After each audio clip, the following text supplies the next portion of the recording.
Diamo subito inizio alla conferenza stampa del dottor Estulin, su richiesta del nostro gruppo Libertà e Democrazia. È assente per motivi di salute il presidente onorevole Ferrer.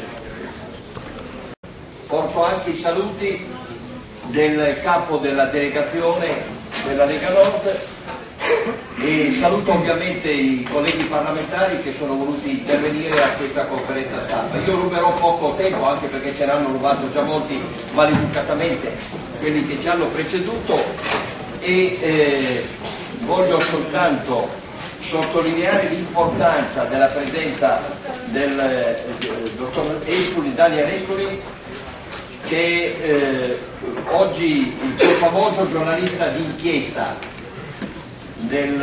europeo che è riuscito ad entrare nei Sancta Sanctorum di una delle organizzazioni mondialiste più importanti, forse la più importante, il Bilderberg il club Bilderberg, del quale ha rivelato con un'opera uscita 3 anni fa negli Stati Uniti e che ha ormai edizioni in decine e decine di paesi di tutto il mondo, e la cui presenza oggi è molto importante perché siamo alla vigilia, durerà 3 giorni a partire da domani in Spagna, una riunione decisiva di questo gruppo occulto di potere economico, finanziario e politico, di cui il nostro ospite, gradito ospite, riesce oggi a darci in anteprima mondiale il programma, quello che non leggerete, non avreste letto se non ci fosse stata questa conferenza stampa sui giornali di domani mattina. Saluto i parlamentari della Lega Nord, Scotta, e ringrazio anche tutti i funzionari del nostro gruppo che hanno reso possibile il successo di questa iniziativa. La parola al dottor Estulin. Thank you, Mario. Thank you. Thank you very much, everybody, for coming. My name is Daniel Estulin. Ladies and gentlemen, we are now in a position to change history. I finally believe that mankind has a future. A once demoralized population with no moral purpose is coming out of a prolonged slumber. In this general awakening, people are beginning to ask the right questions. It is no longer what will I get out of it, but rather what's right. It's an international phenomenon of response and reaction to an overly felt perception that the entire world is doomed to catastrophe unless we, the people, do something about it. I've written a book on the subject of the Bilderberg Group. This book, in a way, has become the catalyst for a movement around the world.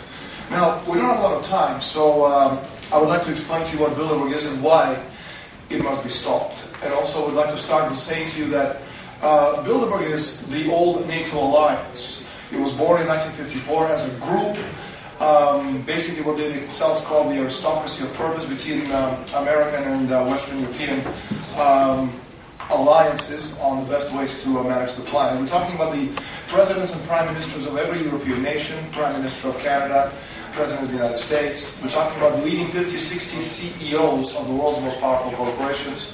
We're talking about European royalty, commissioners, senators, congressmen. And of course, we're talking about the world's leading press, the New York Times, the Washington Post, Wall Street Journals, Time Magazine, Le Monde from France, Grupo Prisa from Spain, which is one of the reasons we might not hear a lot about the Bilderbergers, or actually the group, until I've written a book on them, because these organizations, media organizations, are sworn to secrecy. Now, it's very interesting that a lot of the Bilderbergers, a lot of the attendees, members of the European Parliament, also members of the Bilderberg Inner Circle. I'm talking about Barroso, who's a member of Bilderberg. I'm talking about Van Rompuy, who attended last year's Bilderberg meeting, gave a brilliant speech, or at least that's what the Bilderbergers thought, and shortly after he became the man in Europe. We're talking about Jean-Claude Trichet, also member of the Bilderberg. We're talking about Peter Sutherland from England. From England, I'm sorry, I meant to say Ireland. And again, these are officials unelected by anyone who represent people, apparently 500 million people in Europe. Again, they're not working for the interests of nation-state republics. We're going to talk about nation-states. We're going to talk about the future of Europe. They rather represent the very small interests of a very powerful group of people, and unknown in most circles, called the Bilderbergers. Now, in the world of international finance, there's those who steer the events and those who react to the events. While the latter are better known, they're greater in numbers and seemingly more powerful. True power rests with the former. And at the center of this global financial system are the oligarchy, today represented by the Bilderberg Group. Now, Bilderberg organization is dynamic in that it changes with the times, absorbs and creates new parts while excreting the remains of the decaying parts. Members come and go, but the system itself has not changed.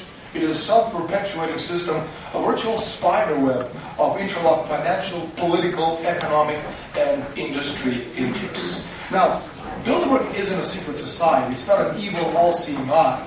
There is no conspiracy, even though a lot of people with their infantile fantasies see it as such. No group of people, I don't care how powerful they are, sit around a table in a dark room, holding hands, staring at a crystal ball, planning the world's future. It is a meeting of people who represent a certain ideology. That ideology isn't a one-world government or new world order, as too many people mistakenly believe. Rather, the ideology of one world company limited. Back in 1968, at the Bilderberg meeting in Canada, George Ball was then the Undersecretary for Economic Affairs with JFK and Johnson. He said, "Where does one find a legitimate base for the power of corporate management to make decisions that can profoundly affect the economic life of nations to whose governments they have only limited responsibility?" Now, the idea behind each and every Bilderberg meeting is to create, as I said before, what they call the aristocracy of purpose between European and North American elites on the best ways to manage the planet. In other words, the creation of a global network of giant cartels, more powerful than any nation on earth, destined to control the necessities of life of the rest of humanity, obviously from their vantage point for our own good and our own benefit, because to them, we the people are the great unwashed. That's what they call us. Now, the reason people don't believe in Bilderberg and other organizations working together, exercising such control on the world stage, is that theirs is a Cartesian fantasy world in which the isolated intentions of some individuals, instead of the dynamics of social processes, shape the course of history as the movement of evolving ideas and themes over successive generations and even centuries. Now, Bilderberg is a medium of bringing together financial institutions which are the world's most powerful and most predatory financial interests, and at this time, it is that combination which is the worst enemy of humanity. I think we can all congratulate ourselves in that today Bilderberg has become the mainstay of corporate media, and not because corporate media has suddenly remembered the responsibility to us, the people, but because we, the people, have forced them into an uncomfortable position by becoming very aware that presidents and prime ministers and your little shrinking queens and kings are puppets of powerful forces working from behind the scenes. Something has happened to us, the people in the midst of this general economic collapse. People at large are gripped by something they don't always understand, but it compels them to act in a certain way in their own interest. That's why they're doing in Greece, and that's what they're doing in Spain, and that's what they're doing in the United States. It's called anthropic principle. It's like a tidal movement came upon us and washed away our fears. As people realize that their existence is threatened, they have lost their fear, and Bilderberg and others are beginning to sense it. Perhaps that's why in a recent Council on Foreign Relations speech in Montreal, Zbigniew Brzezinski, one of the founders of the Trilateral Commission, warned that a global political awakening in combination with infighting amongst the elite was threatening to derail the move towards a one-world government. You see, people at this table come from very different ideological and political backgrounds. Now, what unites us, however, is that we're all patriots. All those who oppose us, those who work for secret societies, who have sold their nations out for a pound of flesh, they're traitors. Not only traitors of their people and nation, but also traitors of humanity as a whole. Now, the subject of this press conference is Bilderberg towards One World Company Limited. About 650 years ago, the economy of Europe had collapsed into what is known as Europe's New Dark Age, the greatest economic and demographic collapse of Europe since the collapse of the Roman Empire. But then in the middle of the 14th century, much of the power of the oligarchy who ruled the world then suddenly and abruptly disintegrated. This disintegration erupted as a sudden chain reaction collapse of the worst financial bubble of debt speculation in history until nowadays, when the banking houses of Bardi and Peruzzi went under. This disintegration and collapse of the Lombard debt bubble caused a collapse in the power amongst the oligarchical families. Now, what does it have to do with Bilderberg? You see, modern history supersedes medieval history at that point or moment that the institutions which singularly distinguished modern from medieval were put into place. And that occurred back in 1439 at the Council of Florence.